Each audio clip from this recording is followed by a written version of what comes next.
When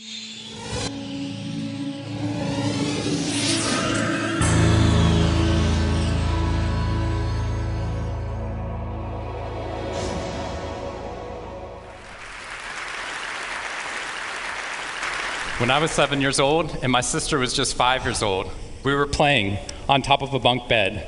I was 2 years older than my sister at the time.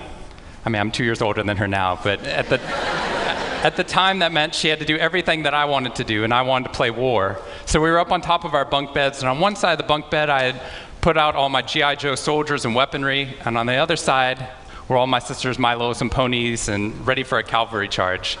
There are differing accounts of what actually happened that afternoon, but since my sister is not here with us today, let me tell you the true story. Which is my sister is a little bit on the clumsy side, and somehow, without any help or push from her older brother at all, suddenly Amy disappeared off of the top of the bunk bed and landed with us crash on the floor. And I nervously peered over the side of the bed to see what had befallen my fallen sister, and saw that she had landed painfully on her hands and knees on all fours on the ground. I was nervous because my parents had charged me with making sure that my sister and I played as safely and as quietly as possible. And seeing as how I had accidentally broken Amy's arm just 1 week before,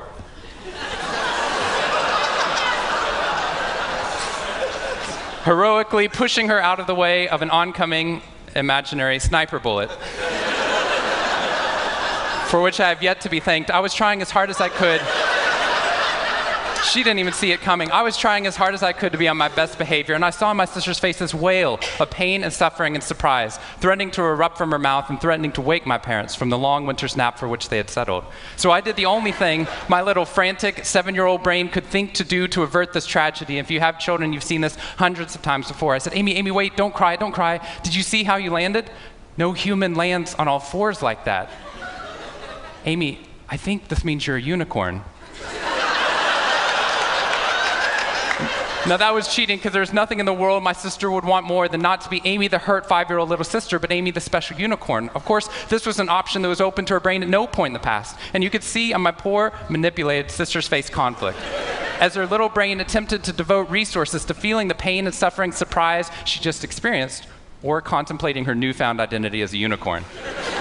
And the latter won out. Instead of crying, instead of ceasing our play, instead of waking my parents with all the negative consequences that would have ensued for me, instead, a smile spread across her face, and she scrambled right back up onto the bunk bed with all the grace of a baby unicorn. With one broken leg.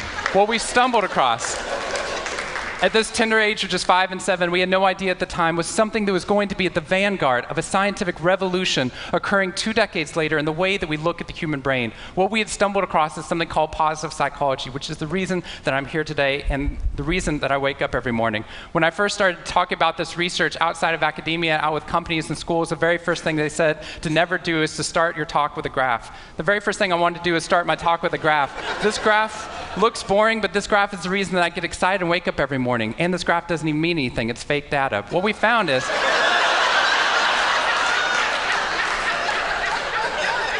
if I got this data back studying you here in the room, I would be thrilled, because there's very clearly a trend that's going on there, and that means that I can get published, which is all that really matters. The fact that there's one weird red dot that's up above the curve, there's one weird in the room, you know who you are, I saw you earlier. That's no problem. That's no problem, as most of you know, because I can just delete that dot. I can delete that dot because that's clearly a measurement error, and we know that's a measurement error because it's messing up my data. So one of the very first things that we teach people in economics and statistics and business and psychology courses is how, in a statistically valid way, do we eliminate the weirdos? How do we eliminate the outliers?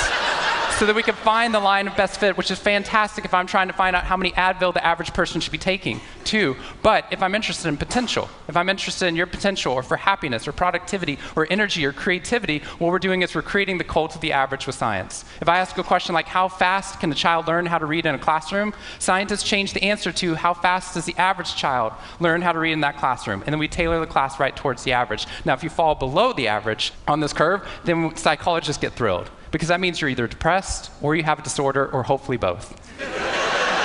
We're hoping for both, because our business model is if you come into a therapy session with one problem, we want to make sure you leave knowing you have 10. So you'll keep coming back over and over again. We'll go back into your childhood if necessary, but eventually what we want to do is to make you normal again. But normal is merely average. And what I posit, and what positive psychology posits, is that if we study what is merely average, we will remain merely average. That instead of deleting those positive outliers, what I intentionally do is come into a population like this one and says, why?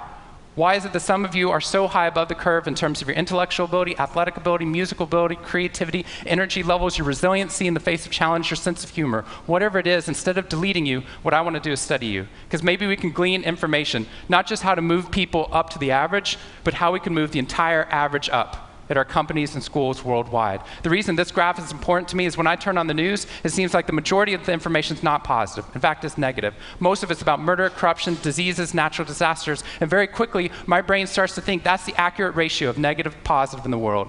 What that's doing is creating something called the medical school syndrome, which if you know people who have been to medical school during the first year of medical training, as you read through a list of all the symptoms and diseases that could happen, suddenly you realize you have all of them. I have a brother-in-law named Bobo, which is a whole other story. Bobo married Amy the unicorn. Bobo called me on the phone from Yale Medical School. And Bobo said, Shawn, I have leprosy. Which even at Yale is extraordinarily rare. But I had no idea how to console poor Bobo because he had just gotten over an entire week of menopause. See, what we're finding is not necessarily the reality that shapes us, but the lens through which your brain views the world that shapes your reality. And if we can change the lens, not only can we change your happiness, we can change every single educational and business outcome at the same time. When I applied to Harvard, I applied on a dare. I didn't expect to get in, and my family had no money for college. When I got a military scholarship 2 weeks later that allowed me to go, suddenly something that wasn't even a possibility became a reality. When I went there, I assumed everyone else would see it as a privilege as well, that they'd be excited to be there. Even if you're in a classroom full of people smarter than you, you'd be happy just to be in that classroom, which is what I felt. But what I found there is while some people experienced that, when I graduated after my 4 years and then spent the next 8 years living in the dorms with the students, Harvard asked me to. Wasn't that guy. But what happened, I was an officer of Harvard to counsel students through the difficult 4 years, and what I found in my research and my teaching is that these students, no matter how happy they were with their original success of getting into the school, 2 weeks later their brains were focused not on the privilege of being there, nor on their philosophy or their physics. Their brain was focused on the competition, the workload, the hassles, the stresses, the complaints. When I first went in there, I walked into the freshman dining hall, which is where my friends from Waco, Texas, which is where I grew up, I know some of you have heard of it. When they come to visit me, they look around, they say, this freshman dining hall looks like something out of Hogwarts from the movie Harry Potter, which it does. This is Hogwarts from the movie Harry Potter, and that's Harvard. And when they see this, they say, Shawn, why do you waste your time studying happiness at Harvard? Seriously, what does a Harvard student possibly have to be unhappy about? Embedded within that question is the key to understanding the science of happiness. Because what that question assumes is that our external world is predictive of our happiness levels. When in reality, if I know everything about your external world, I can only predict 10% of your long-term happiness. 90% of your long-term happiness is predicted not by the external world, but by the way your brain processes the world. And if we change it, if we change our formula for happiness and success, what we can do is change the way that we can then affect reality. What we found is that only 25% of job successes are predicted by IQ. 75% of job successes are predicted by your optimism levels, your social support, and your ability to see stress as a challenge instead of as a threat. I talked to a boarding school up in New England, probably the most prestigious boarding school, and they said, we already know that. So every year, instead of just teaching our students, we also have a wellness week, and we're so excited. Monday night, we have the world's leading expert coming in to speak about adolescent depression. Tuesday night is school violence and bullying. Wednesday night's eating disorders. Thursday night is illicit drug use. And Friday night, we're trying to decide between risky sex or happiness. I said that's most people's Friday nights.